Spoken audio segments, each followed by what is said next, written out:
ಏನು ಮಾಡೋದು, ಎಲ್ಲಿ ತಗೊಳ್ಳೋದು? ಹೇ ಆಂಡಿ, ಏನ್ ಸಮಾಚಾರ? ಏನು ಹೇಳೋದು, ಮದುವೆ ಆದ್ಮೇಲಂತೂ ಟೆನ್ಷನ್. ವೈಫ್ಗೆ ಟಿವಿ ಬೇಕಂತೆ, ಫ್ರಿಜ್ ಬೇಕಂತೆ, ವಾಷಿಂಗ್ ಮಿಷಿನ್ ಬೇಕಂತೆ, ಎಲ್ಲಿ ತಗೊಳ್ಳೋದು ಗೊತ್ತಾಗ್ತಾ ಇಲ್ಲ. ಒಂದ್ ನಿಮಿಷ. ಹೇ ಮ್ಯಾಕ್ಸಿ, ಎಲ್ಲಿದೆಪ್ಪ? ಸ್ವಲ್ಪ 12th ಕ್ಲಾಸ್ ಸಿಗ್ತೀಯಾ? ಏ ಅಣ್ಣ, ಯಾಕೆ ಏನಾಯ್ತು? ಏನಿಲ್ಲ ರೀ ಯಜಮಾನ್ರಿ, ಏನೋ ಫ್ರಿಜ್ ವಾಷಿಂಗ್ ಮಿಷಿನ್ ಎಲ್ಲ ಬೇಕಂತೆ, ಅದಕ್ಕೆ ನಿಮಗೆ ಕರ್ದೆ, ನೀವು ಸೊಲ್ಯೂಷನ್ ಕೊಡ್ತೀರಾ ಅಂತ. ಅಷ್ಟೇ ತಾನೇ, ಯಾಕೆ ತಲೆ ಕೆಡಿಸ್ಕೊಂತೀರಾ? ನಮ್ಮ ನಾಗರಬಾವಿ 80 ಫೀಟ್ ರೋಡಲ್ಲಿ ಹೊಸ ಯೂನಿಲೆಟ್ ಸ್ಟೋರ್ ಓಪನ್ ಆಗಿದೆಯಲ್ಲ, ಅಲ್ಲೆಲ್ಲ ಸಿಗುತ್ತೆ. ಟೆನ್ಷನ್ ಕ್ಲಿಯರ್ ಆಗೋಯ್ತು ಗುರು.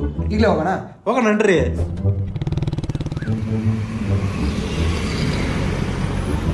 ಇಲ್ಲೇ ಇದೆಯಲ್ಲಪ್ಪ, ಇಷ್ಟು ದೊಡ್ಡ ಸ್ಟೋರಾ? ಏನಪ್ಪ ಇದು, ಇಲ್ಲೇ ಇದೆಯಲ್ಲಪ್ಪ ಸ್ಟೋರು? ಇದೇ ಸ್ಟೋರು. ನ್ಯೂ ಸ್ಟೋರಾ? ಹೌದು, ನ್ಯೂ ಸ್ಟೋರು. ಓಕೆ ಚಲೋ.